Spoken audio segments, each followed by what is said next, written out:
ওকে, তো সবাইকে আবার গুড ইভিনিং। আর আমরা পড়ছি লক্সলি হল। এখানে একজন স্পিকার, পেশায় কি বলতো, পেশায় স্পিকার কি? Soldier.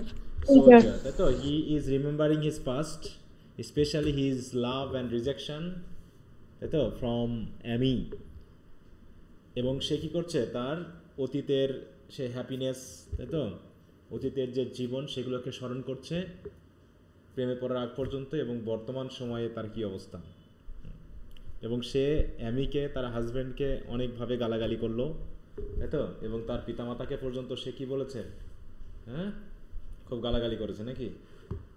এবং অ্যামিকে তো মোটামুটি ধুয়ে দিয়েছে বলা যায় বিভিন্নভাবে। তো আমরা কবিতার, এখন কবি চাচ্ছে, হ্যাঁ, যে যদি সে অ্যামিকে পাইতো তাহলে খুশি হইতো বা সুখে থাকতো, কিন্তু এখন পায়নি বিধায় তার জীবন বৃথা, ইত্যাদি ইত্যাদি কথা সে বলছে। তো আমরা এখান থেকে শুরু করতে পারি। আমরা এখানে কি পেয়েছি যে so I triumphed ere my passion sweeping through me left me dry, হ্যাঁ, and left me with the palsied heart and left me with the jaundiced eye. তাহলে কি বলছে এখানে, যে এই যে লাভ প্যাশন, এটার আসার আগ পর্যন্ত সে কেমন ছিল বলতো? সে খুব উৎসুক একজন যুবক ছিল, তাই না? ভবিষ্যৎ নিয়ে স্বপ্ন দেখতো, বিজ্ঞান, ভবিষ্যৎ। হ্যাঁ, সে বিজ্ঞান, নলেজ, এগুলো নিয়ে ভাবতো। সে পৃথিবীর উন্নয়ন সম্পর্কে ভিজনে দেখতে পাইতো, ইত্যাদি ইত্যাদি। সব কিছু শেষ হয়ে গেছে শুধু এইগুলোর জন্য, হ্যাঁ। তার হার্ট এখন প্যালসাইজ, সবসময় দুঃখ, কষ্ট, হ্যাঁ, এবং আই সবসময় মনে হচ্ছে লাল হয়ে আছে, হ্যাঁ, চিন্তা ভাবনায়, রাগে, ক্ষোভে, এরকম কি বলছে। তাহলে বলতে হবে কি, eye to which all order festers all things here out of joint, হ্যাঁ, যে চোখের কাছে সব কিছু মনে হচ্ছে যেন কি নষ্ট হয়ে গেছে, শেষ হয়ে গেছে, হ্যাঁ, সব কিছু এলোমেলো হয়ে গেছে। All things here out of joint মানে কি, এলোমেলো, অকেজো হয়ে গেছে। Science moves but slowly slowly creeping on from point to point, আর সায়েন্সও মুভ করছে কিন্তু ধীরে ধীরে, হ্যাঁ, from point to point, slowly slowly science is going ahead. Slowly comes a hungry people as a lion creeping nigher, glares at one that nods and winks behind a slowly dying fire. হ্যাঁ, এটা দিয়ে কি বোঝা যাচ্ছে? এটাতে একটু symbolic কিছু meaning আছে, দেখি আমরা আমাদের ইয়াতে পাই কিনা। দেখো এখানে কি কি বলছে, যে এটা একটা মেটাফরিক্যাল কথা, হ্যাঁ। বলছে কি, দ্য লাইন্স বলছে স্লোলি কামস আ হাংরি পিপল। হ্যাঁ, হাংরি পিপল কারা বলো? হাংরি পিপল কারা? যারা সবসময় কি মানে এক ধরনের বিদ্রোহকারী, যারা বা বিদ্রোহ করে সামাজিক পরিবর্তনের জন্য, র্যাডিক্যাল পরিবর্তনের জন্য যারা চেষ্টা করে, এদেরকে বোঝানো হচ্ছে, তাই তো। Slowly comes a hungry people as a lion. Lion যেমন হাংরি অবস্থায় আসে না, লায়ন কি ছুটে ছুটে আসে? শিকার দেখেই কি দৌড় দেয়, নাকি সে লুকিয়ে লুকিয়ে ধীরে সুস্থে আসে? হ্যাঁ, তারপরে একবারে ধীরে ঝাঁপিয়ে পড়ে না। সুস্থে পড়ে। ক্রিপিং নায়ার, নায়ার মানে কি কাছাকাছি আসতেছে ধীরে ধীরে, ক্রিপিং মানে কি হামাগুড়ি দিয়ে ধীরে ধীরে আসা, হ্যাঁ, এরকম। অ্যান্ড গ্ল্যারস অ্যাট ওয়ান, এবং সিংহটা করে কি, তাকিয়ে থাকে না তার শিকারের দিকে, বলো। দেখো, জি sir. A lion creeping towards its prey. Image দেখি তো কেমন আসে। এই যে দেখো, হ্যাঁ, কি হচ্ছে, হামাগুড়ি দিয়ে, হ্যাঁ, এইভাবে দেখো, দৃষ্টি কত কোন দিকে, দৃষ্টি একদম শিকারের দিকে নাকি, এবং ধীরে ধীরে হামাগুড়ি দিয়ে বিড়ালের মতো, হ্যাঁ, ইঁদুর, হ্যাঁ,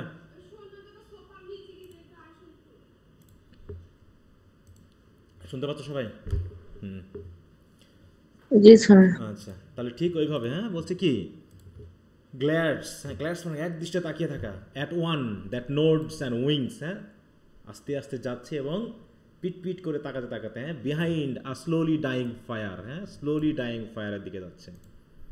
এইভাবে করে হাংরি পিপলরা ঠিক লায়নের মতো। এখানে একটা কি আছে, সিমিলি না, একটা সুন্দর একটা সিমিলি ইউজ করা হয়েছে না। তাহলে এটা দিয়ে আসলে কি বোঝাতে চাচ্ছে দেখি, এখানে কি বলছে দেখো, ইট ডেসক্রাইব আ সিচুয়েশন হোয়ার, দেখো, a hungry people representing a growing potentially destructive force or social change. এবং lion creeping nigher symbolise this force gradually and menacingly approaching, মানে ধীরে ধীরে কিন্তু খুবই আগ্রাসিভ হবে। The ones that nods and winks behind a slowly dying fire represent someone who is complacent unaware of the impending danger and clinging to a fading old way of life. তার মানে এখানে মূল কথা হলো the lines depict a scenario where a dangerous and hungry force is slowly but surely approaching. যেটা আমরা হয়তো বুঝতেছি না, শিকার হয়তো বুঝতে পারছে না, তাই না? শিকার বুঝতে পারতেছে না যে শিকারই ধীরে ধীরে আসতেছে, হ্যাঁ, যেটা হচ্ছে কি খুবই ডেঞ্জারাস এবং hungry force. while those who are in possession of power or privilege remain oblivious and complacent. যারা কি অলরেডি এই যাদের শিকার করা হচ্ছে তারা এই বিষয়টা জানে না যে কি হতে যাচ্ছে। Relying on outdated or diminishing means of comfort and security, যেমন আধুনিক যুগে এই যে ইন্টারনেট, তারপর হচ্ছে সোশ্যাল মিডিয়া, এগুলো আমাদের যে ক্ষতিটা করতেছে, আমাদের যে ক্ষতি করতেছে যেটা বলা যায়, হ্যাঁ, অরিজিনালি সেটা কি আমরা বুঝতে পারতেছি বলো? এক ধরনের ক্ষতি কিন্তু আমাদের করছে, ঠিক আছে? তো আমরা হয়তো খুব দ্রুত পরিমাণ অনেক, তাই না? আমরা খুব হয়তো অর্থনৈতিকভাবে উন্নতি করতেছি, আমরা বাহ্যিক দিক থেকে ওয়ার্ল্ডলি পজিশনের দিক থেকে অনেক উন্নত হচ্ছি, কিন্তু ফ্যামিলিয়াল যে বন্ডগুলো ছিল সেগুলো কি এখন আমরা সেভাবে পাচ্ছি বলো? হ্যাঁ স্যার, ফ্যামিলির বন্ড এখন এই মোবাইলের কারণে নাই বললেই চলে। চাচা চাচিরা একসাথে থাকা হতো না, একসাথে চাচা চাচিরা একসাথে একই ফ্যামিলির মধ্যে 15-20 জন একসাথে বসবাস করতো মিনিমাম। বাবা আছে মানে তার সন্তানেরা আছে, তার সন্তানের সন্তানেরা মিলে একসাথে থাকতে হবে, ভাগাভাগির কোনো সুযোগ নেই। কিন্তু এখন সেগুলো সব শেষ। এখন তো সন্তান হওয়ার পরই ভেঙে যাচ্ছে, নাতিপুতি পর্যন্ত আর যাওয়া লাগছে না। তো এইগুলো কথা বলছে যে এরকম একটা ফোর্স যেন আসছে, যে ফোর্সটা সিংহের মতো। এখানে কি সিংহকে বোঝানো হয়েছে নাকি সিংহের মতো একটা মেটাফোর দিয়ে বোঝানো হয়েছে যে এরকম একটা শক্তি আসতেছে যেটা ধীরে কিন্তু খুবই ক্ষতিকর উপায় নিয়ে আসতেছে আমাদের উপরে, তাই না? যেটা তিনি আধুনিক ব্যাপারটাকে তিনি কিন্তু বুঝতেছেন যে সিংহের মতো আসতেছে। বলছে দ্য পোয়েম লক্সলি হল ওয়াজ রিটেন এত ওয়াজ আ পার্ট অফ এত দ্য পোয়েম। আচ্ছা, তাহলে বলছে this the line quoted is a powerful image that has been use to describe various scenarios including the decline of artistic power in England, as well as the broader theme of social and political upheaval, রাজনৈতিক শক্তি বা ক্ষমতা যেগুলো আমাদেরকে আস্তে আস্তে উত্তাল করে তুলছে। তাই বলছে এখানে কেন বললো সিনারিজ না বলে সিনারিওস বলতেছে? সিনারিও মানে অনেকগুলো ঘটনা, অনেক বিষয়, এটা শুধু কি একটা বলো না স্যার, যে সিনারিওস বলতেছে, রিওস। সিনারিও মানে প্লুরাল ফর্ম, এই জন্য সিনারিও কি প্লুরাল ফর্ম, বুঝনি? মানে সিনারিজ হওয়ার কথা না, সিনারিজ হওয়ার কথা, তাই তো? এটা একটু অন্য ধরনের বানান, এটার সাথে তোমরা পরিচিত না, বুঝতে পেরেছো? ওটা সিনারি থেকে ওই অর্থে আসেনি, ওই দৃশ্যপটের কথা আলাদা, কথা বুঝতে পেরেছো? ওটার ঘটনা আলাদা, ওই দৃশ্য আর এই দৃশ্য আলাদা ঘটনা, বুঝতে পেরেছো? হ্যাঁ, এই সিনারিও মানে হচ্ছে শুধু দৃশ্য না, এটা কাহিনীর কোনো ঘটনা। দেখো তুমি যেটা বলতে চাইছো ওটা হচ্ছে কি সিনারি, সিনারি মানে কি কোনো একটা দৃশ্য, ঠিক আছে তো? আর এখানে হচ্ছে কি কোনো একটা কাহিনীমূলক বিষয়ের সাথে রিলেটেড, ঠিক আছে তো? হ্যাঁ, সিনারিও মানে এখানে বোঝায় ঘটনাকে, এখানে সিনারিও মানে কি ঘটনা। দেখো সিঙ্গুলার হচ্ছে কি সিনারিও, তার প্লুরাল ফর্ম হচ্ছে কি সিনারিওস, বুঝেছো? এটা হচ্ছে কোনো ঘটনা বা কাহিনীর অবস্থানকে বোঝায়। তাই বলছে ইয়েস আই ডু নট, দেখো আই ডাউট নট, তারপর আমার কোনো সন্দেহ নেই, through the ages one increasing purpose runs, হ্যাঁ, যে আমাদের পারপাস দিন দিন কি আমাদের, দেখো তো মনে হচ্ছে না যে যত উন্নত হচ্ছে মনে হচ্ছে আর মনে হয় আমাদের প্রয়োজন আর নেই, এই হয়ে গেছে, উন্নতির শেষ দৌড়ায় আমরা পৌঁছে গেছি। উন্নতির কোনো শেষ দৌড়া আছে বলো? ভাবছিলাম সেই যখন মোবাইল ফোন আবিষ্কার হলো, বাটন ফোন, আরে বাবা আমরা বিশাল অনেক দূর এগিয়ে গেছি। আজ থেকে মোটামুটি 20 বছর আগে যখন প্রথম মোবাইল ফোন হাতে নিলাম, বাটন ফোন, ভাবলাম উন্নয়নের শেষ দৌড়ে মনে হয় পৌঁছে গেছি। কিন্তু এখনও কি মনে হচ্ছে আমরা উন্নয়নের শেষ দৌড়ে পৌঁছে গেছি বলো? যেখানে এখন মোবাইল ফোনে সব কিছু পাচ্ছি আমরা, এই যে আজকে যে ইউটিউবে ভিডিও, এই যে আমরা সরাসরি কথা বলতেছি, হ্যাঁ, বাংলাদেশের বিভিন্ন প্রান্ত থেকে আমরা ক্লাস করতেছি, এটা কি আজ থেকে 15 বছর আগে আমরা ভেবেছিলাম, কল্পনাতে এনেছিলাম কখনো এটা সম্ভব হবে? বলো। স্যার করোনার যে আমি আগেই তো মোটামুটি যে আমি অপরিচিত গ্রামে ছিলাম। বসে না, একটা গ্রামে বসে, প্রত্যন্ত একটা গ্রামে বসে শহরের, গ্রামের বা দেশের বা পৃথিবীর অন্য কোনো প্রান্তের একজন টিচারের ক্লাস আমরা করব, এটা মানে কি আমরা কল্পনাই ভাবিনি, কিন্তু আজকে সেগুলো হয়ে গেছে। এবং প্রতিদিনে আমাদের কি চাহিদা বাড়ছে না, এরপর যদি ওটা হতো, ওরপর যদি ওটা হতো, এইভাবে কিন্তু বাড়তেছে প্রতিনিয়ত। হ্যাঁ, তারপর কিন্তু এর ভিতরে ক্ষতিকর দিকগুলো কিন্তু হচ্ছে। দেখো, অভাব ছিল, মানুষের চাহিদা অনুসারে ঘাটতি ছিল, কিন্তু সেখানে আমাদের একটা জোশ ছিল। কেমন বলো তো? এই যে মনে করো যে এখন যেমন তোমরা গাইড বই, ভিডিও ক্লাস সব কিছু পাচ্ছ, এই সময় কিন্তু অ্যাভেলেবেল ছিল না।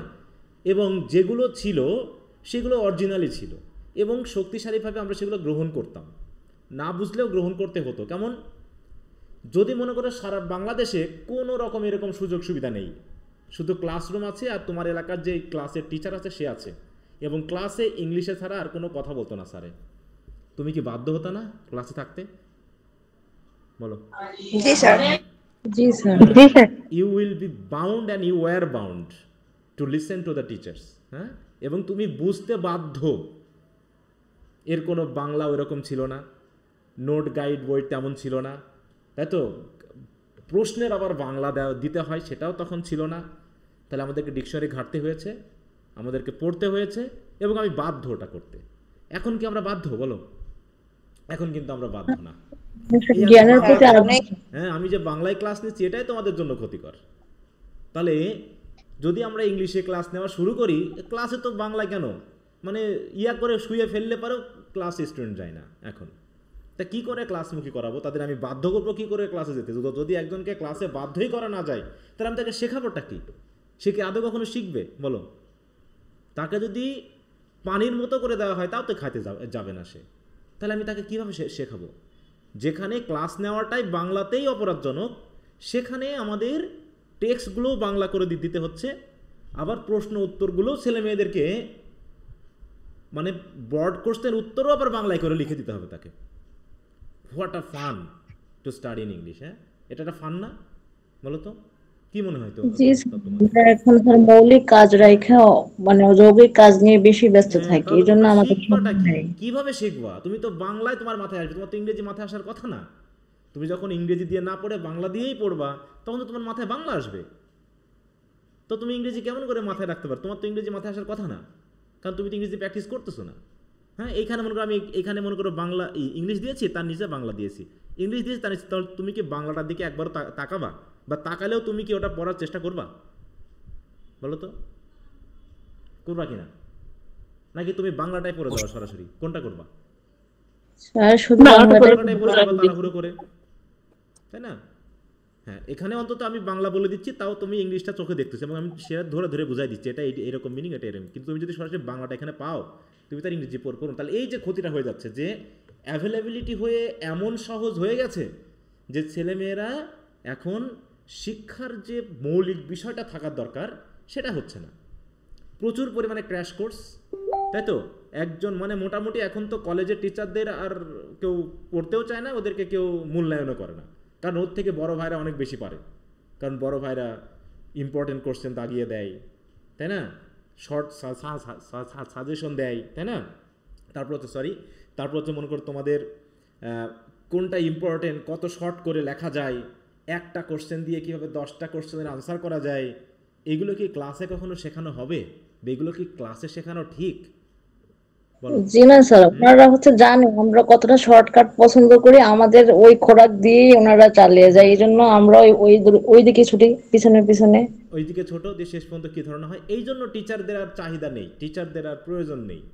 সবাই এখন বড় ভাই, সবাই এখন ছোট ভাই, সবাই এখন নোট গাইড, এগুলো চলে যাচ্ছে। এই যে কত বড় আমাদের ওয়েন্টের গোল হচ্ছে যে পাস করতে হবে, ওদের ওয়েন্টের গোল হচ্ছে যে ভালো একটা রেজাল্ট করে পাস করাইতে পারলেই হবে। পাস করাতে পারলে যেমনি আমার নাম হবে, তাই তো? আমার নাম হবে, আরে মিলন স্যারের ক্লাস বিশাল ব্যাপার, হ্যাঁ হেভি, সবাই করো। আর এরকম আরে 5 মিনিটে সব বুঝাই দিয়েছে, হ্যাঁ। আর মিলন স্যারের একটা ক্লাস, হায় রে 1.5 ঘন্টা ক্লাস, ওই কেউ দেখে?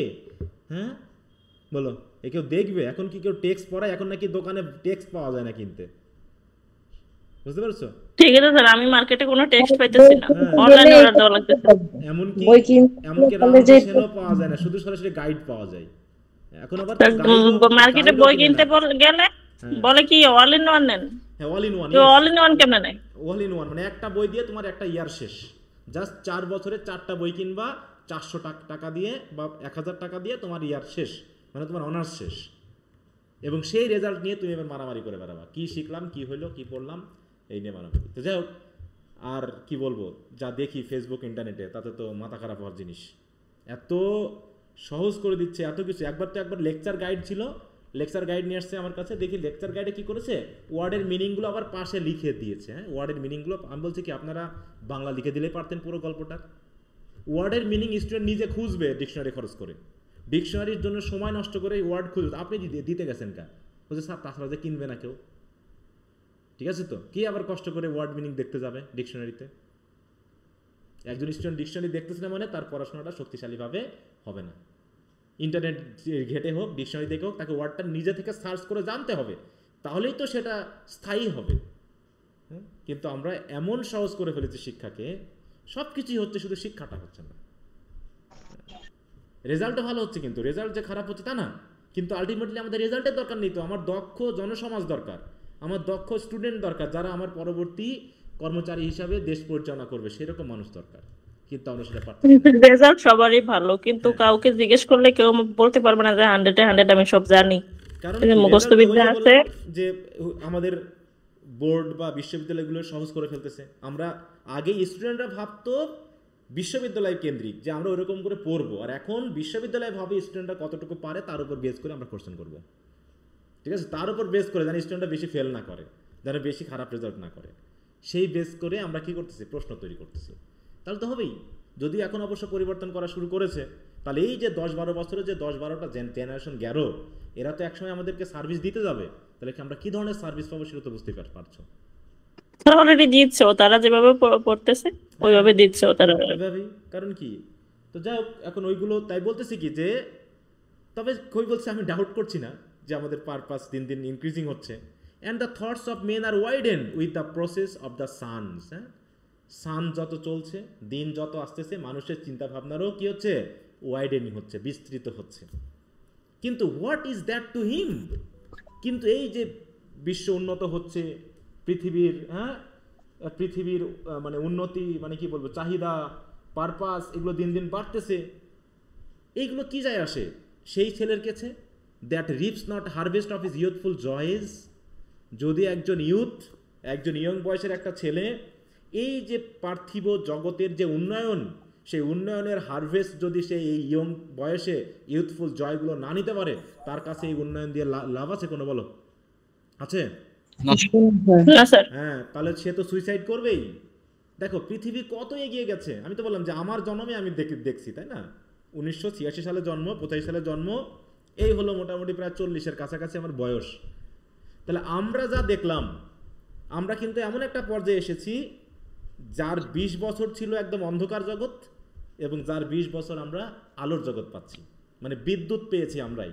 ঠিক আছে, তো বিদ্যুৎ আমাদের গ্রামে ছিল না, বিদ্যুৎ পাইলাম, ইন্টারনেট আসা দেখলাম, স্মার্টফোন দেখলাম, কম্পিউটার আসা দেখলাম, এবং মোটামুটি এআই জগৎ দেখলাম।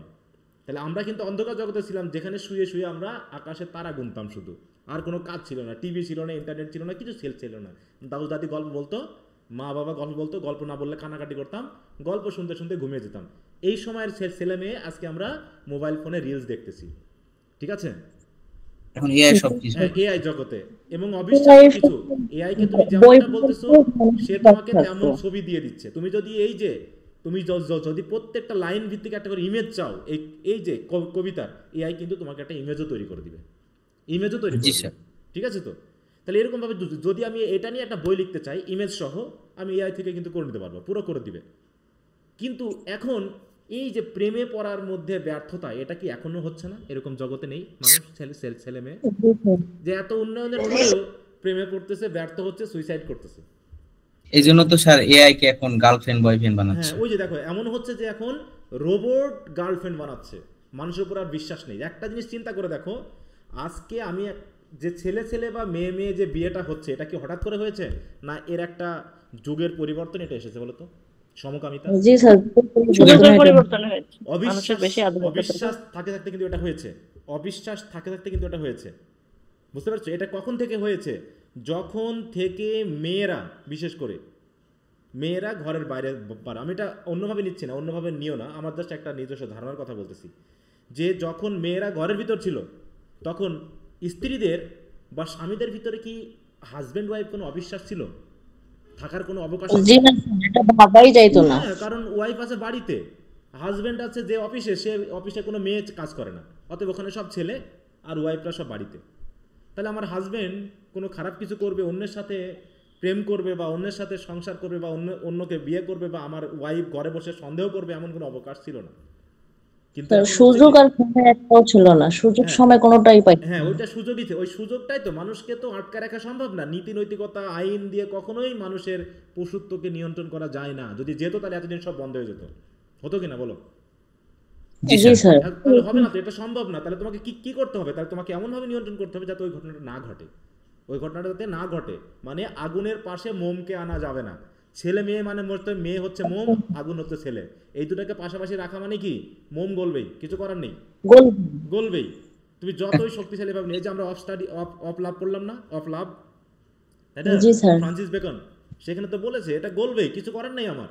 আমি যতই আইন দিয়ে বোঝাতে চাই, যতই আমি সায়েন্স দিয়ে বোঝাতে যাই, কোনো কিছু দিয়ে কাজ হবে না। ঠিক আছে? এখন যেমন একটা জিনিস, আল্লাহ তো এইভাবে বানাইছে। একটা জিনিস ভাবো, একটা ছেলে যদি কেউ গামছা পরে ধড়ি বেঁধেও রাস্তা দিয়ে ঘোরে, তাতে কোনো সমস্যা আছে? তার বডির জি সাথে না। এমন কিছু বিষয় নেই, কিন্তু তার বডিলি ফিগারের সাথে এমন কোনো বিষয় নেই যেটা অন্যের কাছে খারাপ লাগবে, যেটা অভ্যস্ত। কিন্তু একটা মেয়ে শুধু যদি গামছা দিয়ে ধড়ি বেঁধে যায়, চলবে? কাহিনীটা হবে? হ্যাঁ, জি না স্যার। এটা নিয়ে যদি স্যার, এখন সে তো আন্দোলন করে, আমি বলতে চাই যে ছেলেরা যদি ধরি পরে ঘুরতে পারতেন, আমি কেন পারবো না? এখন মেয়ে যদি মনে করে যে আমিও গামছা পরে গামছা পিনতে রাস্তা দিয়ে ঘুরবো, হবে না স্যার। না? এটা কি কখনো সম্ভব? তাহলে তো কোটি কোটি বছরের পৃথিবীতে ধর্ম নামক কিছু আসতোই না, ও ধর্মতে এসব কথা থাকতোই না। ঠিক আছে? কিন্তু আমরা এখন সেটা করতে যাচ্ছি।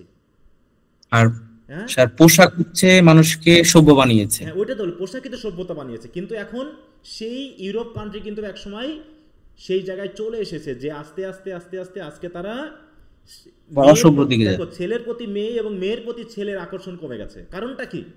কারণটা তুমি যদি নাইট ক্লাব দেখো বা ওদের চলাচল দেখো, একজন ছেলে আর একটা মেয়েকে পছন্দ করতেছে না, একটা মেয়ে আর একটা ছেলের উপর বিশ্বাস করছে না, একটা ছেলে ছেলে একটা মেয়ে মেয়ে বিশ্বাস করতেছে। আমার কাছে মনে হচ্ছে একসময় ইউরোপ কান্ট্রিতে একই হোটেলে একই রুমে ছেলে ছেলে থাকতে পারবে না, একটা মেয়ে মেয়ে থাকতে পারবে, একটা ছেলে মেয়ে থাকতে পারবে হয়তো বা, ব্যাপারটা এরকম, বুঝা গেছে? এবং আরেকটা জিনিস ভাবো, ব্রেভ নিউ ওয়ার্ল্ড বলে একটা নভেল আছে যেটা এরকম ইঙ্গিত দিয়েছে। এখন ছেলে ছেলে মেয়ে মেয়ে যে বিয়ে করলো, এদের কি সন্তান হবে? সন্তান না হবে? স্যার। তাহলে সন্তান যদি না হয় তাহলে সন্তান তো নিতে হবে নাকি, সন্তান তো ম্যানেজ করতে হবে। তাহলে সন্তান কেমন করে সম্ভব? ওরা সার্টিফিকেট করে নেবে কোনো তাহলে গাড়ি ভাড়া করে। তাহলে অ্যাডপশন আসতে হবে, আর না হয় জাতীয়ভাবে একটা ফ্যাক্টরি তৈরি করতে হবে যেখানে সন্তান জন্ম হবে, সরকারিভাবে বিক্রি করা হবে, যেখান থেকে সন্তান নিয়ে আসবে। তাহলে সন্তান যদি নিয়ে আসতে হয়, সেই সন্তান কি আসলেই বাবা মায়ের সাথে অ্যাটাচমেন্ট হবে? একজন না। অ্যাডাপ্টেড সন্তান, একটা নিজের সন্তান, কার প্রতি মানুষের আকর্ষণ বেশি হয়? নিশ্চয়ই অ্যাডাপ্টেডটা হয় না, তাই তো? অরিজিনাল নিজের সন্তানটা একটা হয়। তাহলে এরকম করে যখন চলতে থাকবে তখন দুনিয়াটা কোন দিকে ঘুরবে? আজ থেকে আমি তো ভাবি আগামী 50 বছর আমার খুব বাঁচার ইচ্ছা, আরও যদি 70-80 বছর সৃষ্টিকর্তা আমাকে রাখে, আমি দেখতে চাই যে এই পরিণতটা কোন দিকে গিয়ে দাঁড়ায়। ঠিক আছে? আপনি পৃথিবীর শুরু দেখতে চান, ধ্বংস দেখতে চান? হ্যাঁ হ্যাঁ, ব্যাপারটা এরকম যে কি অবস্থা যেটা আমরা শুরু করছি আধুনিকতার নামে, এটা মোটেও আমাদেরকে সুখ বা শান্তি দিচ্ছে না, হয়তো আরাম দিচ্ছে। ফোমের উপর আমি শুইতে পারতেছি, বডিলে আরাম পাচ্ছি, তাই তো? মশলা দাম আর খাবার জিভে আমি স্বাদ পাচ্ছি, কিন্তু শরীরে উপকার হচ্ছে না, না আমি মানসিক শান্তি পাচ্ছি। এই জায়গাটা স্যার কিন্তু আমরা সবকিছু হারিয়েছি। ক্ষণস্থায়ী, একেবারেই ক্ষণস্থায়ী। তাই বলছি, দেখো, দো দ্য ডিপ হার্ট, দেখো, though the deep heart of existence beat for, দেখো, এভার লাইক আ বয়েজ। কারণ কি, আমাদের ওই প্রেমে পড়লে ইয়ুথফুল জয়েস মানে হচ্ছে ওই যে প্রেম, মানে ওখানে যখন তুমি একটু কাউকে ভালোবাসবা, সে তোমার প্রতি কি হবে, রেসিপ্রোকেট করবে তোমার ভালোবাসা, তুমি একটা আনন্দ পাবা, একটা এনজয়মেন্ট পাবা। কিন্তু সেটাই যদি না পাই, তখন একজন ছেলে, তাই তো, কিভাবে এই আধুনিকতার হারভেস্ট সে রিপ করতে পারে? তা হচ্ছে নলেজ কামস, দেখো এইখানে সুন্দর একটা কথা বলেছে, নলেজ কামস বাট উইজডম লিঙ্গার্স। আমাদের দিন দিন নলেজেবল হচ্ছে আমরা, কিন্তু আমাদের উইজডম আমাদের কাছে আসছে না। ঠিক আছে, কথা বুঝতে পারছো? কি সুন্দর কথা, যে নলেজ কামস বাট উইজডম লিঙ্গার্স। লিঙ্গার্স মানে কি? আসতে চায় না, সে মানে ভয় পাচ্ছে আমাদের কাছে আসতে। থেমে থাকে। হ্যাঁ, সে এখন কি করছে? আমাদের কাছে ভয় পাচ্ছে আসতে, যে এ জাতের কাছে গেলে আমার যে নলেজ, যে উইজডম বলে যে কথা, সেটা শেষ হয়ে যাবে, কিচ্ছু করার নাই। তাই বলছে দেখো, যে while knowledge can be easily acquired and often fades quickly, wisdom is a deeper, more enduring understanding that develop over time through experience, যেটা অনেক দেরিতে আসে, অভিজ্ঞতা দিয়ে আসে। এখন ক্লাস 5-এর ছেলে মেয়েও তোমাকে বুদ্ধি দিচ্ছে কিনা বলো?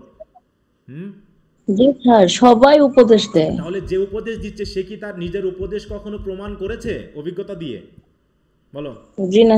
আজকে দেখলাম ফেসবুকে বলতেছে কি, আমরা হলাম বেশ্যা, বুঝে নিব হিস্সা, আছে না? জি স্যার, জি স্যার। আন্দোলন হতে পারে? নারীর ডাকে মৈত্রী। হ্যাঁ, এটা কি আন্দোলন হতে পারে কোনো? এরা কি জানে যে, এরা কি এক্সপেরিয়েন্সড? এটা দিয়ে কি এই যে তারা যে কথাটা বলতেছে, এটা সমাজকে কতখানি ভালোর দিকে নিয়ে যাবে নাকি খারাপের দিকে নিয়ে যাবে, তারা কি এটা পরীক্ষিত ভাবে তারপরে কি প্রয়োগ করতেছে? এটা বলো। আমরা তো স্যার তার বই দিতেও চাইতেছি। তারা আবেগের সুরে যা খুশি তাই অনেক বলতেছে। এমনকি শুনলাম নাকি যে যারা হচ্ছে এই যে তোমার মানে প্রস্টিটিউট, হ্যাঁ, তারা নাকি আবার মানে এটার বোঝাতে যাচ্ছে যে তারা এক ধরনের কর্মী হবে। তাহলে স্যার ওরা চাচ্ছে না, বা নারী কমিশন এটা হচ্ছে প্রস্তাবনা দিয়েছে, ওরা তো চাচ্ছে নারী। এটা কি হয়? এটা কি চলে? এটা কিভাবে সম্ভব? অথচ ওদের চিন্তা থাকা উচিত ছিল যে এরকম, যে আমাদেরকে স্বাধীন করতে হবে, আমাদেরকে অন্য এম্পাওয়ারমেন্টের জন্য একটা ব্যবস্থা করতে হবে। হ্যাঁ, যে এটা যেন না থাকে, সমাজ থেকে এটা উঠাতে হবে। কিন্তু তারা ওটাকেই প্রয়োগ করে ওদের ক্ষমতায়ন করতে যাচ্ছে, যে এটা দিয়েই ক্ষমতায়ন হবে। সে কি তার নিজের মেয়ের জন্য এমনটা করবে যে এটা প্রস্তাব করেছে? স্যার সত্যি এই বিষয়টা অনেক আমার খারাপ লাগছিল। এমন একটা বাজে বিষয় যে কয়েকদিন পরে ছেলেরা তখন সামনাসামনি তার ওয়াইফকে, মেয়েকে প্রপোজ করবে, যেরকম একজন মানুষ একজন শ্রমিককে ভাড়া চায়, আপনি আমাকে দিবেন, এরকম প্রপোজ করবে, আমাদের কিছু বলার থাকবে না। তো এটা, হ্যাঁ, তুমি যখন এটা বোঝাতে দিচ্ছ তখন মানে এটা মানে তখন তুমি একজনকে, তোমার স্ত্রী থাকুক বা তোমার মেয়ে থাকুক বা তোমার ছেলে থাকুক, তুমি এটা কিছু মনেই করবে, এটা স্বাভাবিক হয়ে যাবে। তো স্যার এটা আইনগত, তখন আমরা ব্যবস্থা নিতে পারবো না, তখন সে বলবে আমি আইনগতভাবে তো নিতেই পারি, এরকম প্রস্তাব দিতেই পারি। তাহলে এই জন্য বললাম যে এটা কি আমরা এক্সপেরিয়েন্স দ্বারা কি এটাকে পরীক্ষিত করেছি, তারপরে কি প্রয়োগ করতে যাচ্ছি, যে এর সামাজিক কোনো নেগেটিভ ইফেক্ট আসবে না? বলো। জি না স্যার, ওদের হচ্ছে ধরেন এক্সপেরিয়েন্স তো নাই, আর ওদের যে যুক্তিগুলো কেমন করে প্রয়োগ করতে যায়? তাহলে এটা প্রয়োগ করার জন্য প্রস্তাব দেয় কেমন করে? এখন এই নিয়ে কথা বলাটা তো বিপজ্জনক।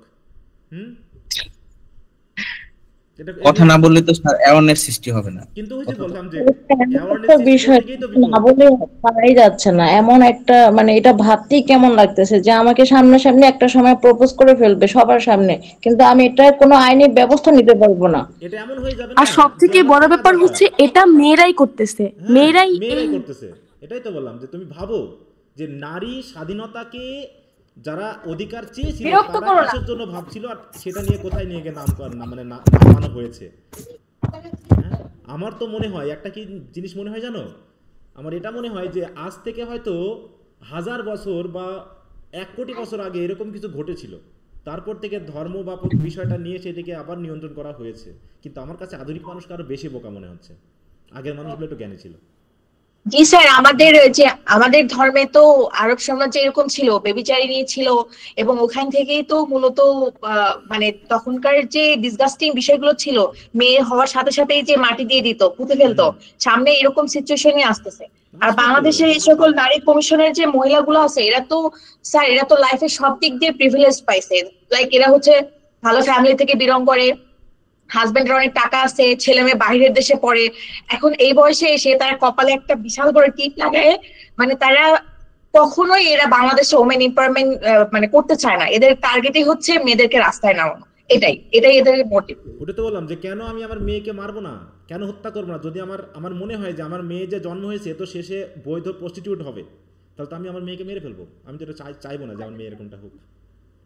জি স্যার। আমি তখন কি মেয়ে গ্রহণ করবো? আমি তো হওয়ার পরপরই মেরে ফেলবো তাকে। আমি এখন না করাটাই মনে হচ্ছে ভালো, কারণ এমন বিপজ্জনক জায়গায় কে চায় তার সন্তানকে আনতে? সেটাই তো বলছি যে আমি বলছিলাম আমি যে প্রেয়ার ফর মাই ডটার তো পড়েছিলাম অনেক আগে, তা আমার মেয়ের যখন জন্ম হয় তো আমি তাকে একটা কবিতা লিখছিলাম, a prayer to my daughter, ঠিক আছে, তার কাছে লিখেছিলাম। তো এখানে দেখিয়েছিলাম যে দেখো, মৌমাছির মধু কখনো মৌমাছি নষ্ট করে না। কে করছে নষ্ট? মানুষ করেছে, তাই তো। প্রকৃতিতে ভেজাল বলে কখনোই কিছু ছিল না, আমে বিষ ছিল না, তাই না? তারপর হচ্ছে তোমার মানে কি বলবো, মাছে ভরপুর ছিল, গরু ছাগল, তাহলে সব কিছু ঘাস টাস যা খাইতো আমরা কখনোই মানে আমরা ছাই দিয়েও দাঁত মেজেছি, কখনো ভাবিনি যে আমাদের কোনো ক্ষতি হবে। মানুষজন এই ছাই দিয়ে দাঁত মেজেও 100 বছরের উপরে বাঁচছে। কিন্তু এখন বলো কত আধুনিকতা, সাবান দিয়ে হাত না ধুলে নাকি পেটে জীবাণু যাবে। এখন মানুষ বেশি দিন বাঁচে না, তখন মানুষ বেশি দিন বাঁচত, বলো। তাহলে সেই জিনিসগুলো যে আমি শঙ্কিত ছিলাম যে জীবনটা কিভাবে চালাবে সে, ভবিষ্যৎ যা এ তো মানুষ করা মানে যাবে না। আমরা যেমনটা চাচ্ছি এদেরকে তো সেভাবে রাখা খুব বিপজ্জনক হয়ে যাবে। হ্যাঁ, পুরো এবং নারী স্বাধীনতা বলে না, আমার মনে হয় কি আমাদেরকে স্বাধীনতা একটু বেশি দিয়ে ফেলছে, এই জন্যই আমরা এরকম হয়ে যাচ্ছি, অনিয়ন্ত্রিত হয়ে যাচ্ছে। এটা হচ্ছে সমস্যা। মানুষ সারা জীবন সম্মানের পাগল ছিল, আজকাল সম্মানটাকেও মানে দেখতেছি যে মানে ভালোবাসতেছে না। এটা কিভাবে হতে পারে যে নিজের সম্মানকে এভাবে পায়ের নিচে পুঁতে দিতে চাইতেছে? এটা কিভাবে হতে পারে? তো যাই হোক, তাই এখানে সেটাই বলছে, হ্যাঁ, যে আমাদের কি হচ্ছে এটা বলতে গেলে knowledge is like a collection of facts. আমরা নলেজেবল, তাই তো, আমরা শুধু নলেজ পাচ্ছি, এ করতেছি সে করতেছে, কিন্তু কোনটা কোথায় প্রয়োগযোগ্য। whereas wisdom is the ability to apply that knowledge with judgment and understanding। হ্যাঁ, আমাদের নলেজকে কি করতে হবে, সেই নলেজকে যদি আমরা বিচার বুদ্ধি দিয়ে সঠিক চিন্তা ভাবনা দিয়ে প্রয়োগ করতে পারি, তখনই না আমাদের উইজডম আসবে। কিন্তু সেটা হয়তো বা হচ্ছে না। তাই সেটাই এখানে বলা হয়েছে যে দেখো, এটা বলতে বোঝাচ্ছে যে একদিকে হচ্ছে ইনফরমেশন গ্যাদার করা, আর সত্যিকার অর্থে সেগুলোকে ইফেক্টিভলি প্রয়োগ করা, দুটো আলাদা জিনিস। তাহলে wisdom is a valuable quality that requires more than just knowledge. শুধু আর নলেজ থাকলে হবে না, it requires a deeper understanding and ability to apply that knowledge wisely. কিন্তু আমরা সেটা করছি না, আমরা অন্য দেশের মতো স্বাধীনতা চাচ্ছি।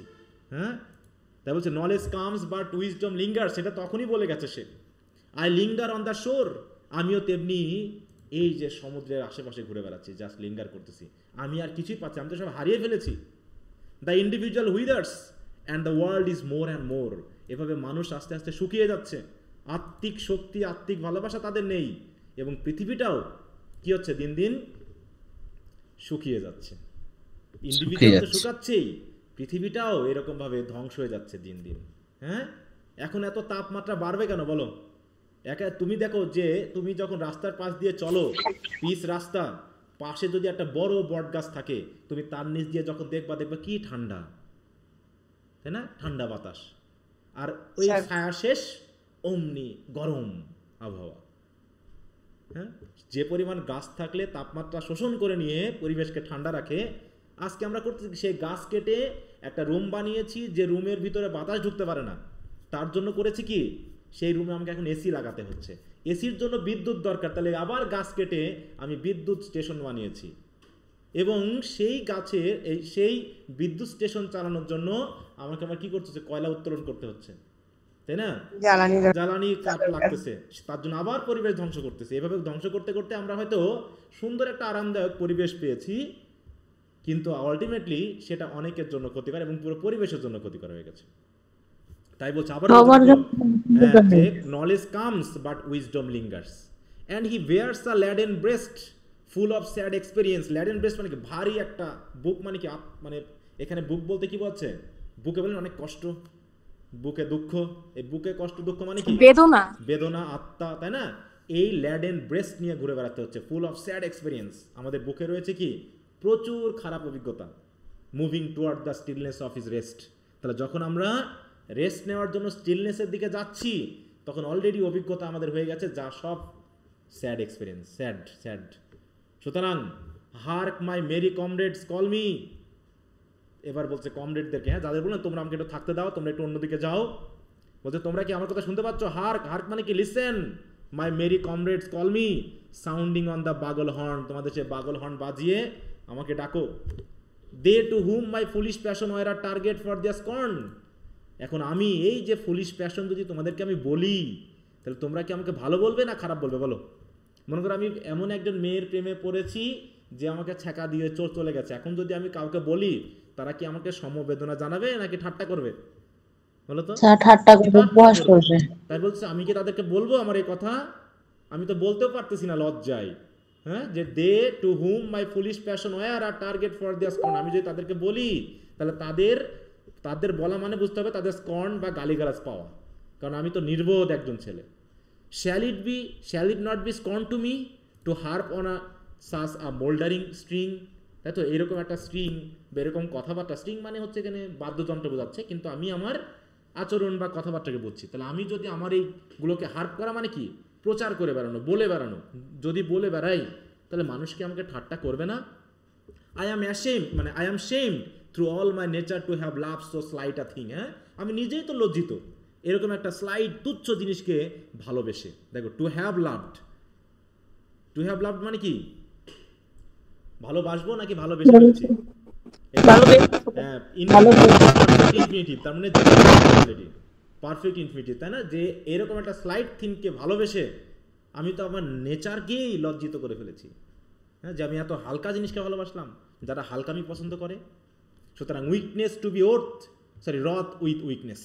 অতএব তুমি যদি দুর্বলদের সাথেই থাকো তুমি তো দিন দিন দুর্বলই হবে। তুমি যদি দুর্বলদের সাথে থাকো তো দুর্বলই হবে। তুমি যদি নিচু মানুষের থাকো তুমি তো দিন দিন নিচুই হবে। উইমেন্স প্লেজার্স উইমেন্স পেইন, তাই তো? উইমেন্সের প্লেজার থাকলে উইমেন্সের প্লেজার পাবে, উইমেন্সের পেইন পাবে। Nature made them blinder motions bounded in a shallower brain.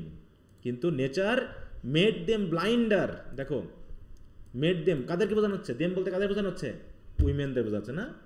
হ্যাঁ, তাহলে nature made them blinder motions, দেখো কারণ কি, bound in a shallower brain, কারণ তাদের ব্রেইন হচ্ছে শ্যালো, তাদের গতিবিধি হচ্ছে শ্যালো।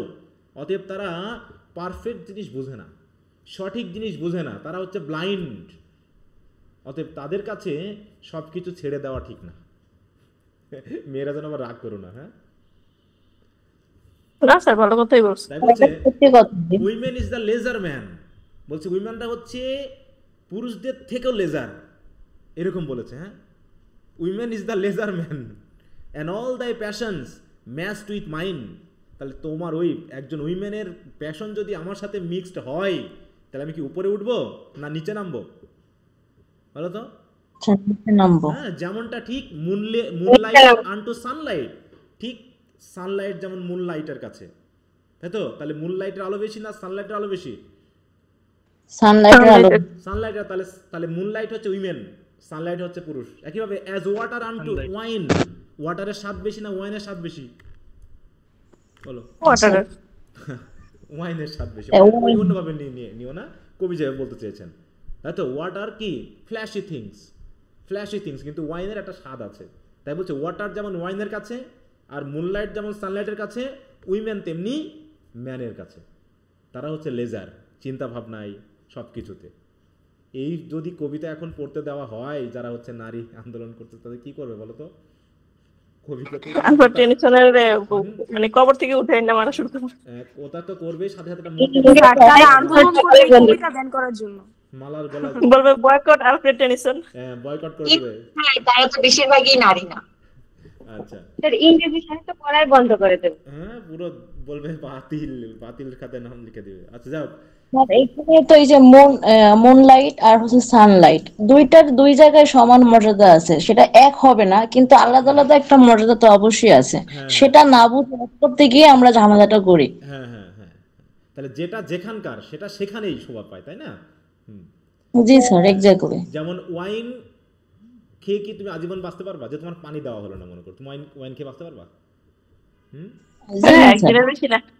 কিন্তু যদি তুমি ওয়াইনের জায়গায় ওয়াটার আর ওয়াটার জায়গায় ওয়াইন রাখো তাহলে হবে বলো? তখনই সম্ভব। ওয়াটারে তো ওয়াইনের ফ্লেভার আছে। তাহলে সেই কথাটাই তিনি বলতে চেয়েছেন যে উইমেন আর মেন তো এক জিনিস না। ওই যে বললাম যে ছেলেরা গামছা পিন্দে রাস্তায় দৌড়ে যেতে পারে, কেউ কিছু মনে করবে না, কেউ তাকাবেও না তাদের দিকে। কিন্তু একটা মেয়ে যাক দেখি, মেয়ে গামছা পিনতে হবে না, জাস্ট একটু শর্ট ড্রেস করলেই হবে, তাতেই দেখবা যে রাস্তায় কী অবস্থা করবে। একটা মেয়ে হলেও মেয়ের দিকে তাকাবে কিনা? ছেলে তো দূরের কথা, ছেলের কথা বাদ দিলাম। কারণ স্যার, মেয়েরা সেটাই আমরাই ভাবি। বেশি আকর্ষণীয় করে, সেটা সবার দিকে আকর্ষণ করবেই। করবেই।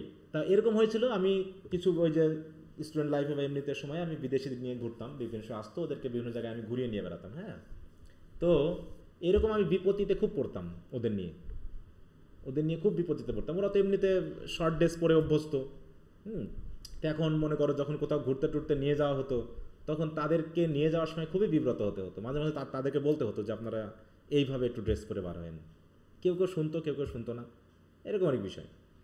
তো এরকম যাই হোক, হেয়ার অ্যাটলিস্ট হোয়ার নেচার সিকেন্স, হ্যাঁ, হেয়ার অ্যাটলিস্ট হোয়ার নেচার সিকেন্স নাথিং। হ্যাঁ, অতএব যেখানে নেচার নিজেই দুর্বল হয়ে যায়, সিকেনও হয়ে যায়, সেখান থেকে আর কিছু থাকতে পারে বলো? সেখানে আর কিছু থাকবে? কিছু থাকবে না। And O for some retreat deep yonder shining orient where my life began to beat. অতএব এই সকল সব কিছু থেকে রিট্রিট নেওয়ার জন্য, এই সকল থেকে আমার নিজেকে দূরে রাখার জন্য আমি চাচ্ছি ওই যে দূরের যে অরিয়েন্টটা শাইনিং করতেছে সেখানে চলে যেতে। হ্যাঁ, কারণ কি সেখানেই আমার জীবনটা শুরু হয়েছিল। Where my life began to beat, মানে স্বর্গ বা এরকম কিছু বলছে, যেখান থেকে আমার জীবনটা এসেছে বলে আমি মনে করি। বলছে হোয়ার ইন ওয়াইল্ড, এখানে অরিয়েন্ট বলতে আরো ইন্ডিয়ান এই কালচারটাকে বোঝাচ্ছে, ঠিক আছে? মানে অরিয়েন্ট বলতে উপমহাদেশ, ভারতীয় উপমহাদেশের এই জায়গাটাকে বোঝাচ্ছে। বলছে ওই যে আমি ওখানে চলে যেতে চাই। হ্যাঁ, for some retreat deep yonder shining orient where my life began to beat, কারণ তার জন্ম হয়েছিল কোথায়? ওই ইন্ডিয়াতে। হোয়ার ইন ওয়াইল্ড, দেখো মারাঠা বেটল, মারাঠা, হ্যাঁ, fail my father evil stirred, হ্যাঁ, আমার বাবার পতন হয়েছিল। পতন মানে কি? তিনি ওখানে মারা গিয়েছিলেন যুদ্ধে, মারাঠা বেটলে তিনি মারা গিয়েছিলেন। And I was left a trampled orphan, এবং আমি একটা পতিত সন্তান, একদম এতিম হয়ে গেছিলাম। আর সেলফিশ আঙ্কেলস ওয়ার্ড, এবং আমাকে বড় করেছে কে? একজন সেলফিশ আঙ্কেলের কাছে আমি বড় হয়েছি। ওয়ার্ড মানে কি? পালিত হওয়া, তাই না? যে লালন পালন করে। তাহলে যে স্পিকার, সে স্পিকারের অবস্থা কি ছিল বলো? Family background? স্যার সে একজন এতিম শিশু ছিল, তার একজন দুষ্ট দাদার কাছে সে লালিত পালিত হয়েছে। লালিত পালিত হয়েছে। কি সবাই দেখতে পাচ্ছ তো ক্লাস ঠিক মতো? জি স্যার।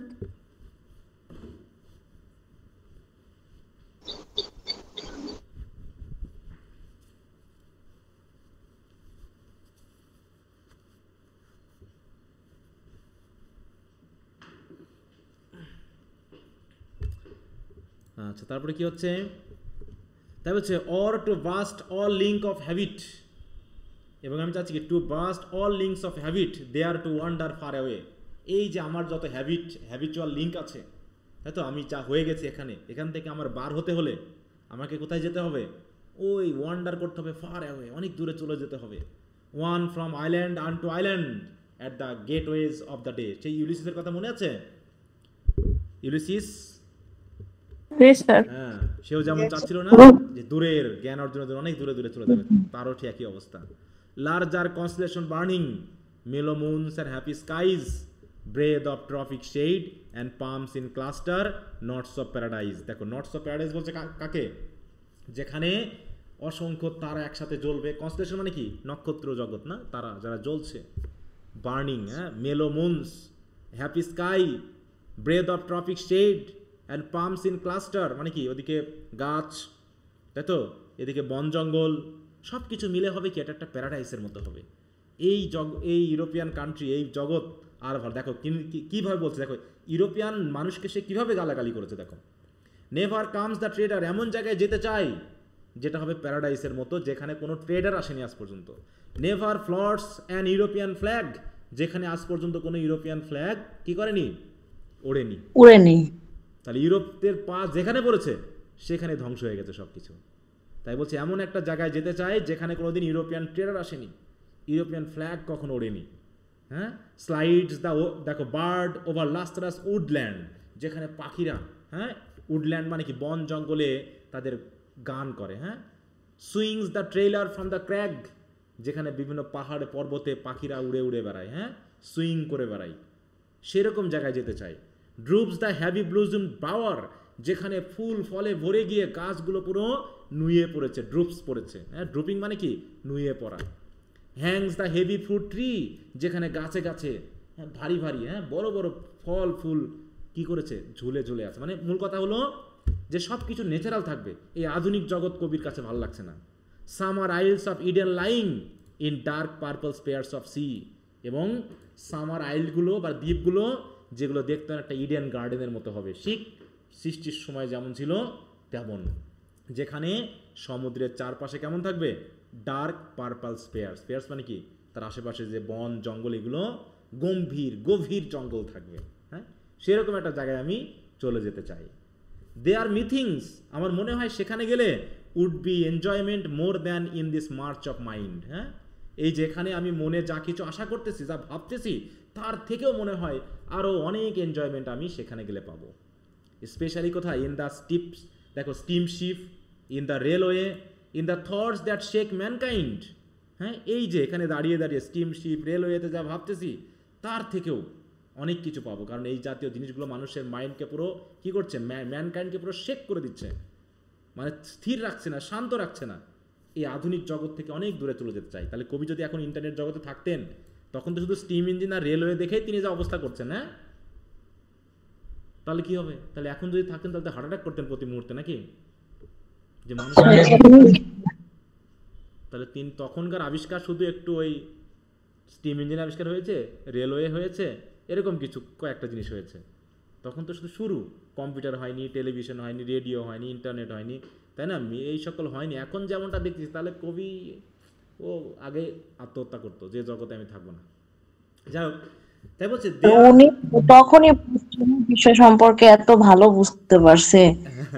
তাই বলছে they are the passion cramped no longer, তাই তো, যেখানে যেখানে মানে কি, ওই যে জগৎ যেখানে গেলে পারে প্যাশন স্ক্র্যাম নো লঙ্গার, যেখানে মানুষের প্যাশনগুলো নষ্ট হয়ে যায় না। আমাদের প্যাশনগুলো তো সব নষ্ট হয়ে গেছে নাকি, আমরা বাবা মাকে সাথে রাখছি না, আমরা গরিবদেরকে সাহায্য করতে চাইলেও সেটা অবশ্য রিলস টিলস বানিয়ে তারপরে করতেছি নাকি, যাতে ওখান থেকে আরও কিছু টাকা আসে। মানুষের মান সম্মান বোধ আর রাখতেছি না। তাই বলছে যেখানে মানুষের প্যাশন নষ্ট হয়নি, বলছে cramp no longer shall have scope, যেখানে অন্তত স্কোপ অ্যান্ড ব্রেদিং স্পেস থাকবে, যেখানে শান্তির এবং শান্তিপূর্ণভাবে শ্বাস প্রশ্বাসের জায়গা থাকবে। I will take some savage women, সেখানে গিয়ে আমি কিছু অশিক্ষিত অমার্জিত মহিলাকে বিয়ে করব, মানে একজন মেয়েকে আমি বিয়ে করব। She shall rear my dusky race, সে শুধু আমার সন্তানদের লালন পালন করবে। তারপর ডাস্কি, ডাস্কি মানে কি, কালো বাদামি ধূসর, সাদা না, এই ইউরোপিয়ানদের মতো সাদা সন্তান আমার দরকার নেই, আমার ওই কালো ভোলা একটা হলেই হবে, তাদেরকে সে দেখভাল করবে, ঠিক আছে। এবং বলছে কি, iron jointed supple sinewed they shall dive they shall run. এখনকার যেমন স্টিম ইঞ্জিন, এখনকার যেমন রেলওয়ে, এগুলো তারা ইউজ করবে না, বরং তারা করবে কি, তারা তাদের যে শক্তি, তাদের যে ক্ষমতা, এইগুলো দিয়েই তারা কি করবে, তারা তাদের জীবনকে পরিচালনা করবে, তারা দৌড়াদৌড়ি করে, এমনকি catch the wild goat by the hair, এবং ফাঁদ পেতে, হেয়ার মানে কি ফাঁদ পেতে তারা ওয়াইল্ড গোট ধরে সেগুলো খাবে।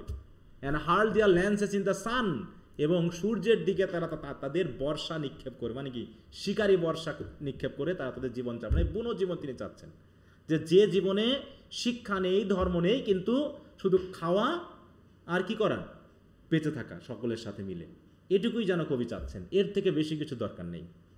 এর থেকে বেশি চাইতে গিয়ে মানুষ কার সাথে মিলছে বলো তো, মানুষ আসলে কার সাথে আছে? আমি মনে করি আমার অনেক টাকা পয়সা, এর জন্য আমার কতগুলো ফ্যাক্টরি আছে, অনেক সম্পদ আছে, আমার ওয়াইফের সাথে আমার দেখা হয় না, সন্তানদের সাথে ঠিকমতো কথা হয় না, তাহলে অফিসে সবসময় কাটাই, আমার মাথায় সবসময় চিন্তা আরও কীভাবে টাকা ইনকাম করতে হবে, আরও কীভাবে করতে হবে। এইভাবে চলতে চলতে আসলে আমি কার বলো, আমার কার সাথে সম্পর্ক আছে? টাকার সাথে। টাকার সাথে। টাকাও তো আমার না, ওই টাকাকে আমি ব্যয় করতে পারি? ব্যয় করবো আমি, বলো? ওটা ব্যয় করার আগেই মৃত্যু চলে আসবে। হ্যাঁ, জাস্ট ওটুকু আমার চোখের নেশা, যে আমার এত ডিজিট টাকা ব্যাংকে, সম্পত্তি এত, লোকে বাহবা দিবে, লোকের মানে বাহবাকে আমি মনে করছি আমি সাকসেস। এই সাকসেস করতে করতে আমি আসলে যে কার আমি নিজে জানি না।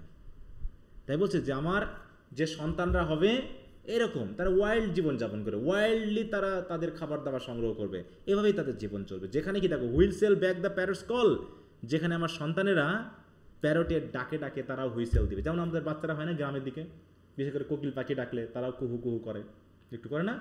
জি জি স্যার। এবং বলছে leap the rainbows of the brooks, এবং তারা কি করবে, ওই যে ঝর্ণা আছে বা নদী আছে, সেই নদীতে যে দেখবা যে নদীর পানিতে বা পুকুরের পানিতে রোদ পড়লে পারে এক ধরনের প্রতিফলন কিন্তু গাছে আকাশে প্রতিফলিত হয়, সেগুলো ধরার জন্য বাচ্চারা দৌড়াদৌড়ি করে, হ্যাঁ দৌড়াদৌড়ি করে। তো এরকম তাদের খেলা হবে এরকম, প্রকৃতির সাথে তাদের খাওয়া দাওয়া, প্রকৃতির সাথেই বসবাস, প্রকৃতির সাথেই তাদের জীবনযাপন। Not with blinded eyesight pouring over miserable books, এই যে আমরা যে বই পড়ছি সারাদিন এই বইয়ের মধ্যে মুখ ডুবিয়ে পড়ে থাকবে না তারা।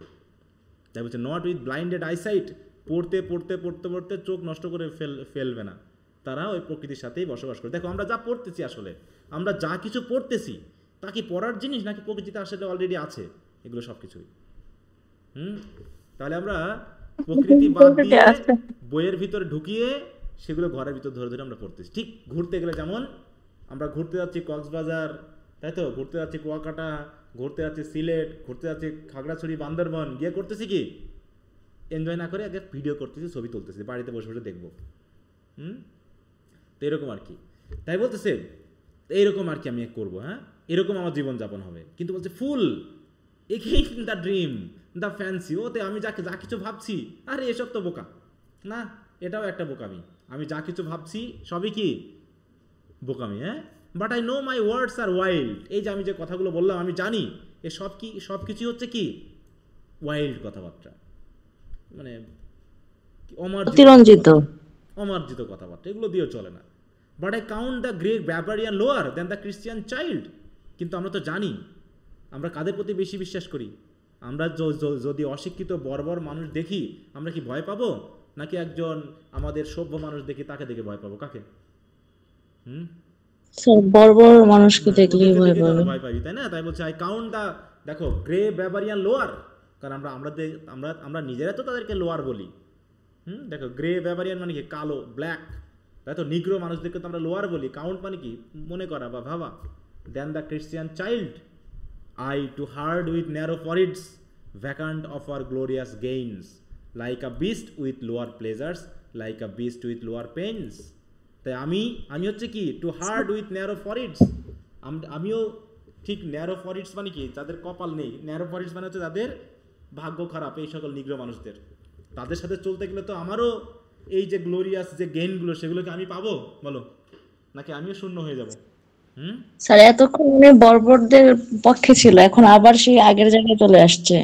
এইখানে বোঝো তো আমাদের আধুনিক জীবনের মানুষকে আমরা এরকম না, আমরা ভাবছি এটা করব না কিন্তু পরে আবার করতেছি না, বলো? জি স্যার, জি স্যার। এরকম দোদুল্যমান অবস্থা যে আমি নিজেই বুঝতেছি না আমার কি করা উচিত। এই যে বলছি না আমি মোবাইলে ঘাঁটবো না, আমি মোবাইল ধরবো না, আমি ফেসবুক ঘাঁটবো না, এটা ক্ষতিকর, কিন্তু তারপরে কি এগুলো আবার 2 মিনিট পরেই আবার মোবাইল হাতে নিয়ে আবার কিছুক্ষণ বলা বলির পর আবার মোবাইল হাতে নিয়ে আবার তাই হয়ে যাচ্ছে। মানে কি আমাদের তাহলে কি ইনস্টেবিলিটি যেটা বলা হচ্ছে, আমাদের চিন্তাভাবনা সঠিক কোনো চিন্তাভাবনাই নেই আমরা আসলে কি করব। তা এরকম তার ব্যাপারটা এর মাধ্যম দিয়ে তুলে এসেছে যে কেমন একটা আনস্টেবল একটা লাইফ চিন্তাভাবনা। যে কিছুক্ষণ আগে বলতেছিলাম যে আমি আধুনিকতা পছন্দ করি না, এই করি না, সেই করি না, কিন্তু আর পরে বলছে না এটা তো হবে না, আমি তারা যে এই যে গ্লোরিয়াস যে গেইনগুলো আমি অর্জন করতে চাচ্ছি বা পেতে চাচ্ছি সেগুলো তো আমি পাবো না, সব ভ্যাকান্ট হয়ে যাবে। তো like a beast with lower pleasure, তাহলে তো আমি ঠিক ওই লোয়ার প্লেজারের মতো বিস্ট হয়ে যাব। Like a beast with lower pains, তাহলে যার প্লেজারও কম তার পেনও কম, নাকি যার প্লেজার বেশি তাকে তো পেনও বেশি নিতে হবে না, ঠিক আছে? তাই বলছে অতএব mated with a squalid savage what to me were sun and clime, অতএব এই স্কোয়ালিড স্যাভেজদের সাথে আমাকে যদি থাকতে হয় তাহলে what to me were sun and clime, তাহলে আমার এই যে আমাদের যে গৌরব, আমাদের যে বংশ, আমাদের যে এগুলো তাহলে কি যায় আসবে? এগুলো কি আর দরকার হবে? কিছু দরকার নেই ওদের কাছে। I the heir of all ages in the foremost flies of time. সুতরাং আমি হচ্ছে কি আই দ্য হেয়ার মানে কি উত্তরাধিকার অফ অল এজেস। আরে আমরা তো এইজেরই উত্তরাধিকার, আমাদের সময় তো আমাদের মতো করে চলছে, ফ্লাই করতেছে। অতএব সময় যেমনভাবে চলবে আমাদেরকেও কি তেমনভাবেই তো আগাতে হবে, তাই না? বলছে I rather held it better men should perish one by one than that earth should stand at gaze like Joshua's moon in Ajalon. এখানে একটা রেফারেন্স আছে, দেখো এখানে কি বলতে যাচ্ছে।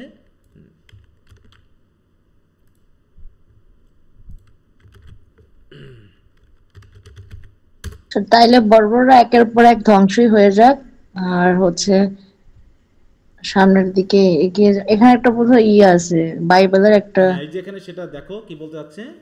এখানে তিনি কি বলতে চাচ্ছেন, express the speaker's preference for individual suffering over stagnation or inertia in the face of great crisis. তার মানে আমাদের কি করতে হবে, I would rather held it better men should perish one by one, মানে কি আমি উন্নতি করতে করতে আমরা পেরিস হয়ে যাই, এটাই বরং ভালো। মানে কি আমরা ডেভেলপ করতে করতে ধ্বংস হয়ে যাই, সেটাই বরং ভালো। তাই বলে ওই একদম বর্বর জীবনযাপন করে বেঁচে থেকে তো কোনো লাভ নেই, আছে? দেখো বলছে কি এই জায়গায় একটু খেয়াল করো, it is a strong statement against the idea of a collective or passive state. মানে কি এরকম প্যাসিভ থাকার থেকে অ্যাক্টিভলি কাজ করে মরে যাওয়া ভালো। তার মানে বলছে দেখো, ইমপ্লাইং that even death is preferable to a world held back from progress and action. তাহলে যেখানে কোনো প্রোগ্রেস নেই, অ্যাকশন নেই, সেখানের থেকে মৃত্যুও ভালো। ঠিক আছে, দেখো এই জায়গায় এই রেফারেন্সটা একটু খেয়াল করো। This is like the key phrase, the reference to Joshua's moon in Ajalon evokes a specific event in the Bible Joshua where the sun and moon stood still in the sky effectively lengthening the day and allowing the Israelites more time to defeat their enemies. এটা কি মনে করতেছো কোন সময় ঘটেছে? যখন Israel Egyptian থেকে না, মিশরীয় থেকে যখন তারা বার হচ্ছিল, যখন ইসরায়েলদেরকে বার করে নেওয়া হলো, তখন আকাশকে কি করলো, মেঘ দিয়ে দুইটা অঞ্চল করা হলো। একদিকে হলো কি, যেখানে ইসরায়েলরা যেদিকে যাচ্ছে সেই দিকে দিন দীর্ঘায়িত হচ্ছে, যাতে তারা কি হতে পারে, মানে তারা দিনে দিনে চলে যেতে পারে এবং তারা তাদের লক্ষ্যে পৌঁছাতে পারে। আর অন্যদিকে যেখানে মিশরীয়রা তাদেরকে তাড়া করছে, মারার জন্য, হত্যা করার জন্য এগিয়ে আসতেছে, তাদের দিকে রাত করে দেওয়া হয়েছে। ঠিক আছে তো, মানে চাঁদ আর সূর্যকে থামিয়ে দেওয়া হয়েছিল এরকম করে যে একটা দিন এবং রাত কি হয়েছে, দীর্ঘায়িত করা হয়েছে, যাতে একজন সুবিধা পায় আর একজন না পায়, এরকম একটা বিষয়। ঠিক আছে, তবে effectively lengthening the day and allowing this date is more time to defeat their enemies. In this context the moon in Ajalon represent a state of arrested time. তাহলে আমরা কোনটা চাই? আমরা কি চাইবো যে আমরা সবসময় মুনের দিকে তাকিয়ে থাকি? বলো, যে সারাদিন মুন উন্নতি না হোক, মানে মুন স্ট্যাটিক হয়ে যাওয়া মানে কি, এখানে মুন স্ট্যাটিক হয়ে যাওয়া মানে হচ্ছে ওই যেখানে কোনো উন্নয়ন নেই, যেখানে কোনো উন্নয়ন নেই, স্থির হয়ে গেছে জীবনটা। তাহলে পৃথিবী যদি স্থির থাকে তাহলে কি উন্নয়ন চলবে? বলো, উন্নয়ন চলবে। তাই বলছি কি, the speaker chooses individual death, মানে কি মানুষ উন্নতি করতে করতে মারা যাক। Men should perish one by one over this stagnant state of earth should stand at gaze. This suggests that even individual loss is preferable to a world that is paralyzed, incapable of progress and unable to move forward. তার মানে যে জগতে মানুষের উন্নয়ন নেই, সেখানে মানুষ মরে যাওয়াই ভালো। তাই বলছি দেখো, I would rather held it better men, দেখো, should perish one by one then that earth should gaze, দেখো, stand at gaze like Joshua's moon, যে পৃথিবীটা থেমে থাকুক এবং ওই জোসুয়ার মতো করে মুনের দিকেই গেজ করে থাকুক। ওরকম করে গেজ করে দাঁড়িয়ে থেকে স্টেটিক থাকার থেকে পৃথিবীটা পুরো ধ্বংস হয়ে যাওয়া ভালো, এরকম। তার মানে কি তিনি কি চাচ্ছেন, স্যাভেজ লাইফ আর আধুনিক লাইফ, কোনটাকে প্রিফার করলেন শেষ পর্যন্ত? আধুনিক লাইফ। তাই বলছে not in vain the distance beacons, অতএব ওই যে দূরে যে আমরা উন্নয়নের আলো দেখতে পাচ্ছি, এটা নিশ্চয়ই অকারণ না। সুতরাং ফরওয়ার্ড লেট আস রেঞ্জ, আমরা সামনের দিকে আরো এগিয়ে যাই। লেট দ্য ওয়ার্ল্ড, দেখো, great world spin for ever down the ringing groups of change. এই যে পৃথিবী পরিবর্তন হচ্ছে না, এই গ্রুপ, জঙ্গল, সব কিছু কি হচ্ছে, দিন দিন পরিবর্তন হচ্ছে। এই পরিবর্তনটা আরও হতে থাকুক। স্পিন মানে কি, ঘুরতে থাকা মানে কি, ঘুরতে ঘুরতে পরিবর্তন হওয়া। Through the shadow of the globe we sweep into the younger day, better 50 years of Europe than a cycle of Cathay. বলছে কি, ইউরোপের 50 ইয়ারই যথেষ্ট। ঠিক আছে তো। আচ্ছা, ক্যাথে হচ্ছে কি, ক্যাথে হচ্ছে এরকম জঙ্গল, দেখো, মানে ইউরোপের 50 বছর বসবাস করে মরে যাওয়া ভালো। ঠিক আছে তো, তার চেয়ে ওই বর্বরদের কাছে লাখ বছর বেঁচে থাকার চেয়েও। কথা বোঝা গেল? তাহলে কোনটাকে প্রিফার করছেন তিনি? আধুনিক। হ্যাঁ, তাই বলছে দেখো যে it expresses a preference for a life characterized by progress and change even if it's shorter. যদি শর্টারও হয়, পৃথিবী যদি ধ্বংস হয়ে যায়, তাও উন্নয়নটা আমি চাই যে উন্নয়ন 100 বছর হবে, হঠাৎ করে পৃথিবী ধ্বংস হয়ে যাবে, সেটাই ভালো। Over a life that repeats a cycle pattern with little advancement according to the study guide for the poem. দেখো বলছে সাইকেল অফ প্যাথি মানে this Chinese concept of a cyclical view of history where events, Cathay মানে কোনটাকে বোঝায় জানো তো? Cathay মানে চীন। Where events repeat themselves in pattern, মানে ঘটনা নাকি প্যাটার্নে ঘোরে, হ্যাঁ, একটা নির্দিষ্ট সময় আছে সেখানেই নাকি পৃথিবী ঘুরতে থাকে, এরকম এক চক্র। তা হচ্ছে বেটার 50 ইয়ার্স অফ ইউরোপ, তাহলে this represents the life in Europe which the speaker perceive. কিছুক্ষণ আগে বলছিল না যে এমন একটা জগতে যেতে চাই যেখানে ইউরোপিয়ান ফ্ল্যাগ কখনো ফ্লাট করেনি, নাকি? জি স্যার, কালো করতে চাইছিল। পরে আবার বলতেছে না বেটার 50 ইয়ার্স অফ ইউরোপ। তাই বলছে while the speaker perceives as a placement of constant progress, innovations and advancement, it is a world in motion characterized by change and the pursuit of new knowledge. হ্যাঁ, এরকমটা তিনি চাচ্ছেন। অতএব Tennyson's perspective on progress and the perceived stagnation of Asian civilization, তাহলে এশিয়াকে তিনি বলতেছেন stagnation আর ইউরোপকে বলতেছেন কি progress. It is a statement about his belief in the forward march of European civilization and its potential for advancement, এটাকে বোঝানো হয়েছে। তাই বলছে mother age for mine I knew not help me as when life began. হ্যাঁ, অতএব mother age for mine I knew not, আমার mother এজটা যে কি আমি জানি না, তবে আমাকে হেল্প করেছে। হ্যাঁ, হেল্প করে কখন? As when life began. Rip the hills and rolls the water flash the lightnings, অতএব এভাবেই মাদার এজ চলতে থাকবে। হ্যাঁ, পানি বইতে থাকবে, লাইটেনিং ফ্ল্যাশ করতে থাকবে, ওয়ে দ্য সান, সূর্য তার মতো করে আলো দিতে থাকবে। O I see the crescent promise of my spirit hath not set. হ্যাঁ, ancient founts of inspiration well through all my fancy yet. সুতরাং I see the crescent promise of my spirit hath not set, মানে কি আমার স্পিরিটের যে promise সেটা এখনো set হয়নি। মানে কি সেট হওয়া? মানে কি সূর্য ডুবে যাওয়া মানে কি শুরু না শেষ? সূর্য ডুবে যাওয়া মানে দিনের শেষ, মানে সবকিছু শেষ। সূর্য মানে ডুবে যাওয়ার সাথে আমরা কোন শব্দ ইউজ করি? শেষ। কোন ওয়ার্ডটা ইউজ করি? সানসেট, তাই না?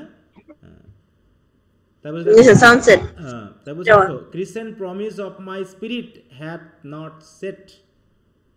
তারপরে the crescent moon being a symbol of new beginnings and hope represent the enduring nature of the speaker spirit, সেটা এখনো সেট হয়নি। Even though they are experiencing sadness or hardship, their hope and spirit remain strong like the crescent moon appearing in the sky. The phrase had not set implies this promise of hope has not faded or begun extinguish. তাহলে এখানে একটু বিপরীত অর্থ use করা হয়েছে। তাহলে সূর্য set হওয়া মানে কি? ডুবে যাওয়া, তাই তো? কিন্তু এখানে বলছে কি হ্যাড নট সেট মানে কি ডুবে যায়নি, তাই তো? তার মানে বিপরীত অর্থে মানে সেট না, সেট হয়নি মানে কি শেষ হয়ে যায়নি, তাই না? এখনো সেই প্রমিস সেগুলো আর এখনো শেষ হয়ে যায়নি, এখনো আছে। তাই বলছে অ্যানশিয়েন্ট ফাউন্টেন্স অফ ইন্সপিরেশন, সেই যে ইন্সপিরেশনের জন্য ফাউন্টেন্স বা উৎস, well through all my fancy, এটা এখনো সেই উৎস আছে, এখনো ইন্সপিরেশন আমি পাচ্ছি। বলছে ancient founts refers to timeless source of inspiration well through all my fancy, মানে আমার যত ফ্যান্সি আছে, এই যে আমি এত কল্পনার ভিতরে এত আবেগের ভিতরে সব ধ্বংস করে ফেলছিলাম, সব কিছু কি শেষ হয়ে গেছে এখনো? বলো, আমির প্রেমে পড়ে কি সব ধ্বংস হয়ে গেছে না এখনো আশা আছে? সব ধ্বংস হয়নি। তাই বলছে in essence the lines convey a message of resilience and the enduring power of hope and creativity even in the face of personal turmoil. The speaker through experiencing grief finds solace in the knowledge that their spirit and imagination remain vibrant and full of potential. এখনো সেই সুযোগ আমাদের আছে, সব কিছু আমির জন্য শেষ হয়ে যায়নি। সুতরাং হাউসোএভার দিস থিংস বি, অতএব যেটা যেমন হয় হোক, আ লং ফেয়ারওয়েল টু লক্সলি হল, আজ থেকে লক্সলি হলকে বিদায় দিয়ে দিলাম। লক্সলি হলের আর কোনো কিছু আমি মনে করবো না। অ্যামি থেকে শুরু করে লক্সলি হল নিয়ে যত স্মৃতি আছে সব ব্রেন থেকে আমি মুছে ফেলবো। Now for me the woods may wither, এখানকার যা বন জঙ্গল আছে শুকিয়ে যাক। Now for me the roof tree fall, এই গাছপালা সব ধ্বংস হয়ে যাক। হ্যাঁ, comes a vapour from the margin blackening over heath and holt cramming all the blast for it in its breast a thunderbolt, মানে সব কিছু মিলে ধ্বংস হয়ে যাক, ভ্যাপর উঠে। দেখো এখানে আরো কি বলছে, কি কথা বুঝতে পারছো? আমি একটু দ্রুত বলছি তো, কথাগুলো বুঝতে পারছো তো? স্যার বুঝতে পারছি। তোমাদের একটু সামাজিক দেখো বলছি দিস লাইন কি করছে, depict a scene of intense emotional and perhaps physical storm. The vapour is a powerful destructive force coming from the edge, the margin. Margin মানে কি বলো, কোথা থেকে আসতেছে? মানে যেমন করে আমরা দিগন্তের দিকে তাকাই না, মনে হচ্ছে না সব কিছু ধোঁয়াশা, স্পষ্ট না, ওরকম যে দূরে spreading darkness over the natural world. Heath and holt, heath মানে হচ্ছে এই যে হিদ মানে বুঝো তো ওপেন ফিল্ড। দেখো আমরা একটু যদি দেখি, মার্জিন মানে কি শেষ সীমা? শেষ সীমা না, এখানে শেষ সীমা, দিগন্ত রেখা এই জায়গাগুলোকে নির্দেশ করছে। হ্যাঁ, এই দেখো হিদ মানে কি খোলা মাঠ, খোলা আকাশ, তাই তো, এরকম আর কি বিষয়গুলোকে বোঝায়। হ্যাঁ, হিদ অ্যান্ড হল্ড বলতে এটা বোঝানো হচ্ছে। এই যে দিগন্ত রেখা, এগুলো কি ধোঁয়াশা না? দেখো তো, জি স্যার, দূরের।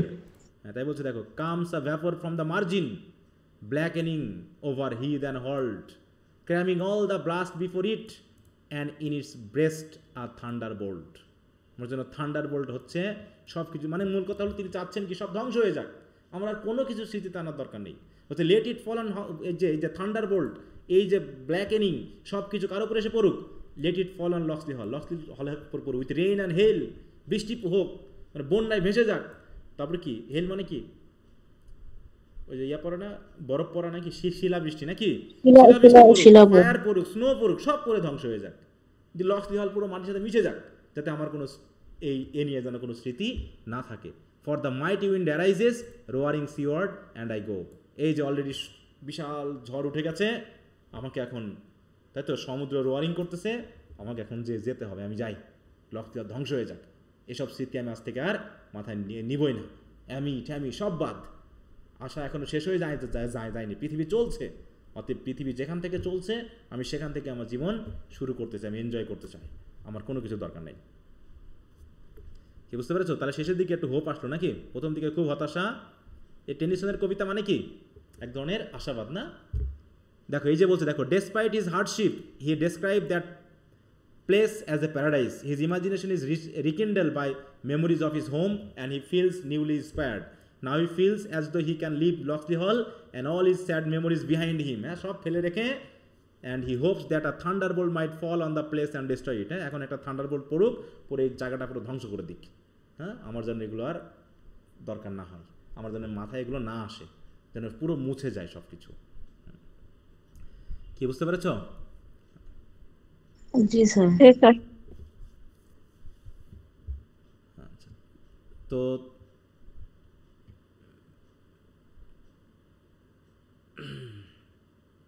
দেখো এগুলো একটু পড়বা। হ্যাঁ, আর তোমাদের বই কি কোন রাইটারের বলো তো? ডক্টর সেন। জি স্যার, ডক্টর সেনের। ডক্টর সেনের কি ইয়া আছে, ক্রিটিক্যাল সামারি টামারি আছে এগুলো, critical appreciation, development of thought আছে। জি স্যার। জি স্যার, ক্রিটিক্যাল সামারি আর ডেভেলপমেন্ট থট একসাথে। আচ্ছা, তো এই দুটো জিনিস আরো ভালো করে পড়বার, আমি যে শীটটা দিয়েছি এই শীটের এই যে থিমেটিক ডিসকাশন, তারপর ক্রিটিক্যাল অ্যানালাইসিস, এগুলো একটু ভালো করে পড়ো, তাহলে স্ট্রাকচারের ব্যাপারটা, থিমগুলো কী কী আছে এগুলো বোঝা যাবে। হ্যাঁ, ইমেজারি সিম্বলগুলো নিয়ে এখানে বলা হয়েছে। তোমরা একটু এই শীটটা লকলি হলে অ্যাজ এ ড্রামাটিক মনোলগ, কীভাবে একটা ড্রামাটিক মনোলগ সেটাও আমাদের একটু বুঝে নিতে হবে, কারণ এখানে কোশ্চেন আনসারগুলো দেওয়া আছে, মানে এই জাতীয় কোশ্চেনগুলো আসবে, হয় থিমেটিক ডিসকাশন আসবে, এটা ড্রামাটিক মনোলগের বিষয়টা আসবে, হ্যাঁ, অথবা এর যে ক্রিটিক্যাল মানে অ্যানালাইসিসের যে ব্যাপারগুলো আছে, হ্যাঁ, এগুলো একটু ভালো করে দেখে নিবা। তো এটার মাধ্যমে আমাদের মনে আলফ্রেড টেনিসনের কবিতাগুলো শেষ হলো নাকি? আর কি বাদ আছে কোনোটাও? না, শেষ। লক্সলি হল হয়েছে, এনোনি হয়েছে, লোটাস চিত্রাস হয়েছে এবং টিসনাস হয়েছে। হ্যাঁ স্যার, এরপরে কি আবসালাম এন্ড কিউটোপল পড়াবেন? হ্যাঁ হ্যাঁ, এরপর কি আছে? প্রথম ওই ইয়াটার ড্রামা এবং পয়েম আছে। প্রথম দুটো আমরা পয়েম দুটো শেষ করব, পরের বার এসে আমরা ড্রামা দুটো পড়বো, ঠিক আছে? সিলেবাসটা কোথায় গেল?